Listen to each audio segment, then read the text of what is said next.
Friends, it's Wednesday. I have a question for you. Have you ever wrestled with God?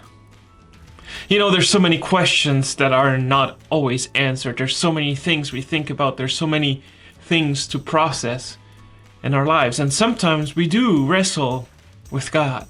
The Bible tells us about the story of Jacob, who goes and wrestles with this man he doesn't know, until finally at daybreak, they're still wrestling. Neither has won. This man injures him by the hip and asks to be let go. And Jacob does something interesting. He says, "No, I won't let you go until you bless me."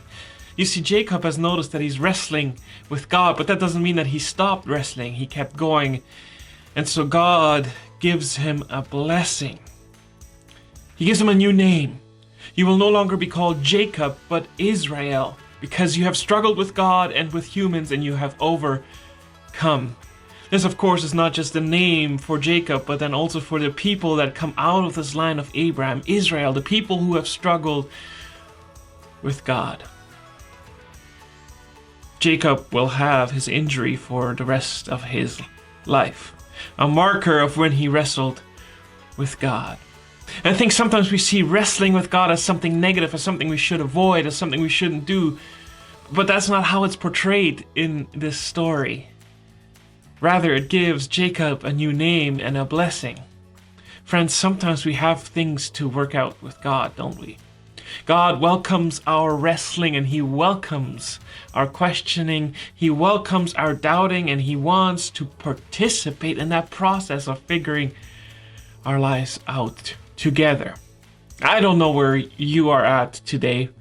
Maybe you're not in a stage of wrestling, but I know there's always someone, there's always somebody, there's always many of us who have things to wrestle over with God.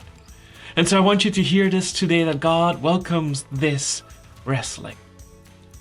But I also want to remind you of something. That wrestling with God always changes us. We do not leave untouched. We get a new name, a new way of walking, in this case, for Jacob. But we're changed. We're not the same. If we do this the right way and if we let God work with us in this process, we become somebody different. That's an invitation as much as a warning, because some of us maybe are not interested in being somebody different.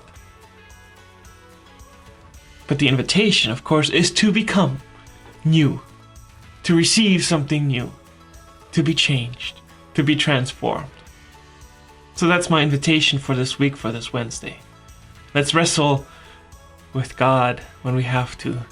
Let's bring our issues and our problems and our questions and our doubts to God, because He's ready for them and He wants to transform them into new and beautiful things for our lives.